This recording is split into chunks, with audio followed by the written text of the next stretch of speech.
Amir, you know, against Collazo, bro, you know, you stole the show. In my eyes, you know, it was such a technical performance. The way you looked, the way you boxed, it was like a veteran. You boxed like a veteran. But I'm getting there. I'm nearly getting a veteran now. I've had about 32 fights there, yeah. But you know, with that fight was we knew we had a lot of people watching that fight because the Mayweather was fighting the same card. And I even said before the fight, I said, I'm going to steal the show. It's the best time for me to put on a great performance and steal the show.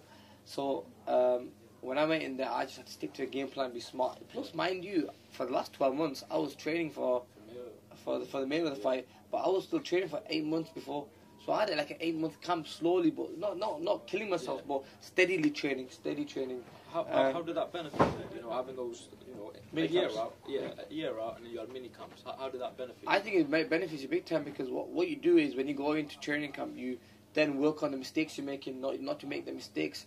You improve your fighting style. You work on little things like the footwork, and you improve that. Then you spar with different guys and put in. So you're not thinking that I'm fighting Collazo or Mayweather. I have to work on that style. You're just working on improving your style. You're not working on how to beat someone. When you have to work on a strategy, then you forget about yourself. You have to work on how to beat him. So that's what. Whereas this time I was in the gym working on how to improve my fighting style, how to improve my defense, and not to jump in. I mean, still I see the last fight I was making little mistakes. You know, I still have to get away from standing there a little bit too long at times. But this is the only way you're gonna learn, because when if you don't fight and you don't put into a fight, then it's hard to see the progress. The only way you're gonna see progress is when you fight. And as the fights go on now, and we have more and more fights, we're going to get better and better. Inshallah, Another thing is, you know, you're looking to get the Mayweather fight next November time. We want it in November, but I heard there's rumours that Mayweather doesn't want to fight in November. He wants to do September. But still, even September, even if I did agree to a September date, it won't be me. He wants to have a rematch with Maidana, I heard. Okay. So he is trying his best to avoid the fight between me and him. I don't think he wants the fight because styles make fights. I really think he knows there's a lot. There'll be a lot of problems he'll have in the fight with the speed, the movement, the explosiveness, the footwork, and plus the power as well. Because as we've gone up to 147, I feel very strong at this weight now. I'm holding on to power. You know, I'm holding on to the power. Where Collazo's not an easy guy to put down. I mean, with good clean shots, we put him down 3 times in the fight. So yeah, we're doing something right. I mean, we're working hard, and it shows that the hard work we're putting in is paying off. So if you your next fight's going to be in November, December anyway, regardless of who it is. November, December. When you look to start the camp again then? I want to start it. In between Ramadan, I'm going to do little mini camps. Here in the UK, I'll do, and then maybe straight after Ramadan, I'll go there for a mini camp. I'll come back for a week and a couple of weeks, and then go back for the main training camp. So I want to keep myself busy like I did for the last fight. I think the more time you spend in the gym, the better you are. If you think about it now, I used to fight twice a year. I used to spend 8 weeks in training camp, 9 weeks in training camp. That's 18 weeks a year I used to train. That's it. No, 18 weeks a year. And that's getting ready for an opponent as well, focusing on that stuff. Whereas this time, I spent 8 months in the gym training, improving my style. So look how much time I'm wasting in that year. I'm not even training for anything really. I'm only training to beat someone or fight someone. So I'm wasting taking the weight off. So I wasted all that time where I could improve my style and become a better boxer. Like I was ready to even go in the gym and train on Monday. Today. I even said to my trainer, I said, I'll go in Monday and do some shadow boxing. I wasn't going to put, for you media guys, I was going to do some training. So I let you guys watch me train or something, do a training session. But then Virgil called me and said, no, just relax and chill. Because you don't want to do too much that you get bored of it. I'll forget I'm taking 2 months off with nothing. You need a break, man. Physically, I train very hard. But the improvement you showed in that 8 months was immense. No, I feel like I'm an improved fighter. The only way you can tell is when you watch the videos and you compare this fight from the Diaz fight. Now, 2 fights, and Virgil was saying to me, look, people are going to, what's the kid called? Luis Collazo is going to be focusing on watching the fight between you and Diaz. He's going to be, okay, that's his last fight. You're always as good as your last fight. we said to ourselves, look, we taught a different fighter. I'm not like the Diaz fight. I used to kill myself making weight. I was 140. I used to go down to I used to be like 153 a day before the weigh-in. I used to lose 13 pounds in a day, which is a stone in a day. I used to lose. To put that energy back in your body, you can't do it. You know, you lose so much water, and to hydrate your body, it's impossible. But whereas 147, to go down from 153 to 147 is nothing. I can do that easy, you know, and I can hydrate myself and put all the nutrients back in my body, so I'm not killing myself. My natural weight is 152, 153. So this time I'm happy going into the fight. I'm making the weight easier. I'm healthier. You take shots better. You give shots better, and you hold on power and speed. Whereas when you're killing yourself making the weight, I used to walk into the ring and I used to feel so weak going into the ring because 24 hours was enough to put that energy back in. You can see from the size as well, the body size. I remember like after the weigh-in, and Richard Schaefer came over to me and said, bloody hell, I cannot believe how big you look and healthy you look. You know, your skin, you can tell by your skin. Whereas normally on the weigh-in, my skin used to be so dry and I used to be like skinny to hell, you know. But no, I should have moved up a long time ago. I don't think it's just that I've learned so much. I think it's the weight that has made me a better fighter. It's not because I've learned so much. I was always a good fighter, but it was just that I could never express it all because I used to kill myself making weight. You mentioned Mayweather. You think he's like trying to avoid you. Yeah. And there's a lot of great fighters in the division you're in now. Who are some of your other potential targets? You got Devin Alexander. You got Robert Guerrero. You've got some big names. You got them two big names. You got Keith Thurman. You got Sean Porter. Now, they're the big fights. That's the mix of names. I mean, I'm number 6 in the world by having one fight in the 147 division. I went had one fight and I moved up to number 6 in the world. I mean, it's not too bad, you know, having one fight. And the people above me is Mayweather, Pacquiao, Bradley, Marquez, and one more guy.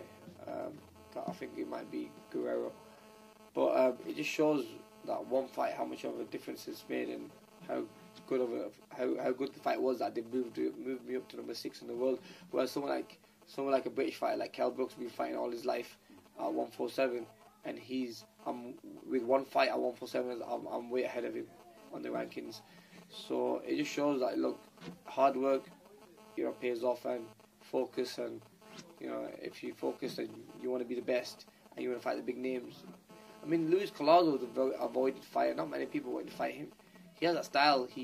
I was watching the fight against him and Berto, him and Ortiz, him and Shane Mosley, and Hatton as well.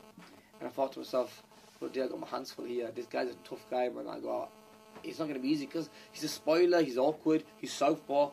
And I knew it was going to be a hard fight. It's not going to be easy. So I knew that, you know what, I'm going to have to dig deep in this fight at times because it's tough, especially him coming off a great win. I mean, my last fight with Diaz wasn't the best win.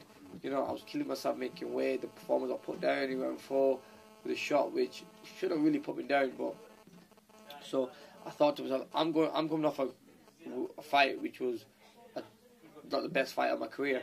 Whereas Collazo's coming off a great win, a knockout win against Victor Ortiz, so he's going to be confident, he's going to be ready, you know. So I had to train twice as hard, you know, if I want to be where I need to be. I mean, there's no point saying that I'm this good, I'm that good. It's about showing it and making everyone believe you. And I think now we did that. And before Virgil Hunter, of course, you were with Freddie Roach, who I trained down and a lot of sparring with Pacquiao. And I think at the time you said like you wouldn't fight Manny, like you were stablemate. Yeah. But now you're with Virgil Hunter. Do you think you'll get in the ring with Manny at any point? Yeah, it can happen. It definitely can happen. Yeah. Style make fights. We trained together. We've sparred together so many times.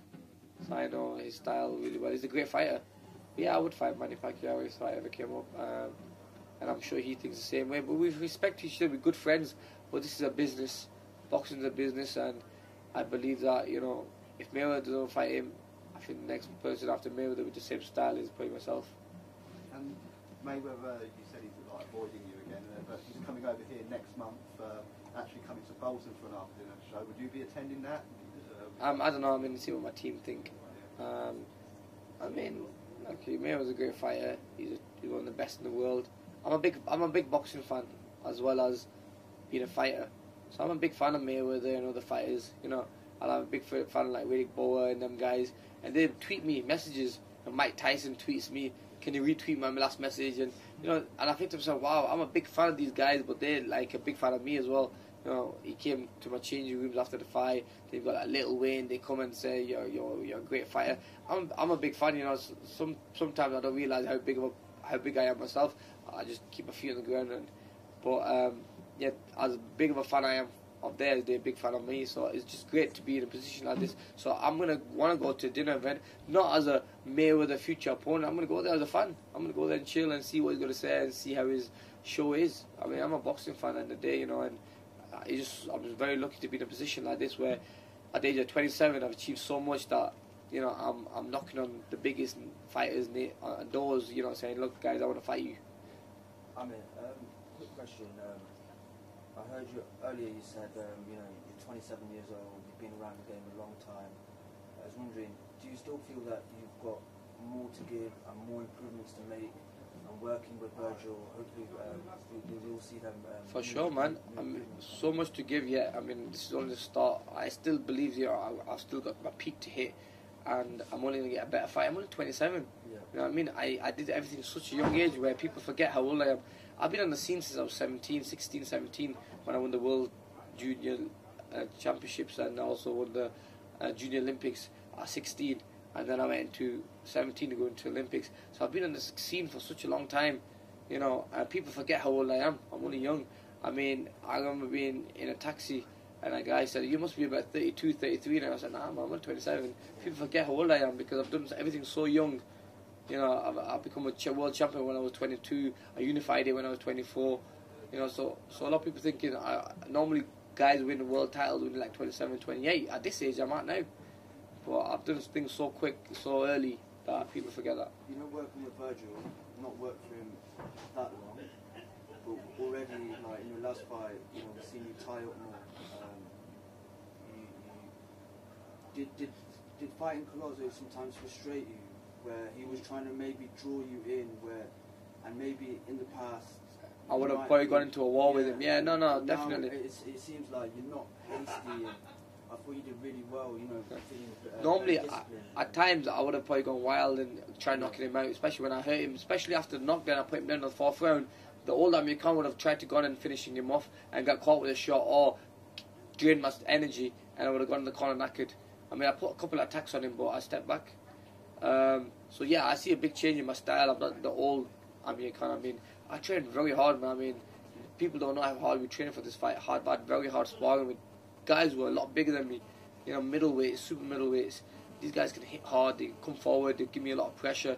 So I'm glad I did that, because now when I fight these guys at 147, I'm going to be ready for them. I'm going to be ready for what they bring to the table. I'm not going to be like, oh, well, I need to work on this or work on that. I can make the fight as exciting as I want, but I think now, as I'm getting older, I'm understanding the sport a little bit more. I think I've had my exciting days. I'm just going to win the fights and be smart. By being smart as well will get me an exciting fight as well. What were you thinking when you're boxing, you're clearly winning the fight, and he's like, not showboating, but he's trying to maybe doing some like Roy Jones with his hands down. Yeah, he wanted me, I knew he was going to do that anyway. Yeah. He wanted to draw me in and then catch me with a big shot coming in, because the only way of me making mistakes, the only way I make mistakes is when I try to go for the finish and I try knocking someone out.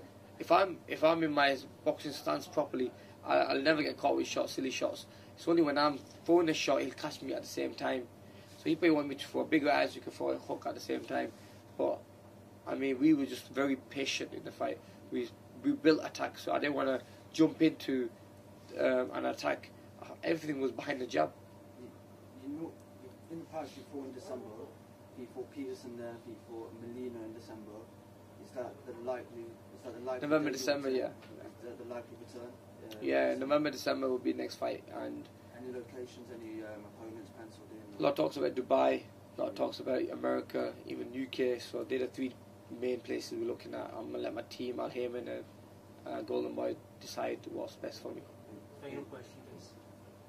Amir, with your link up with our Haymon, the man that nobody sees, Is he even real? Does he even exist? I was sat with him. I was sat with him at the after watching the Mayweather fight. Yeah. Me and Al Haymon was sat. Al Haymon's a nice guy, man. I mean, he's good. I've met him a few times. He's chilled. No one sees him. A lot of people think it's Sam Watson, the guy who's in the ring. And it's funny because he just won an award. Al Haymon just won an award, and Sam Watson went up and got it for him. And Sam Watson said, "I'm the person they think is Al Haymon," you know, which is true. Everyone thinks he's Al Haymon. I pretend to be him on TV. Spence Oliver on ringside thought he was a trainer. He was your trainer, a new trainer, isn't he? Oh really? Is that his job? Yeah. Man, Spencer's not the smartest cookie going. Spencer, if you're watching this, bro, what are you doing, man? You're embarrassing us. But yeah, Al Haymon is a good person. He's an advisor, and he just advises my career, gives me the right things, and helps me what moves I should be making.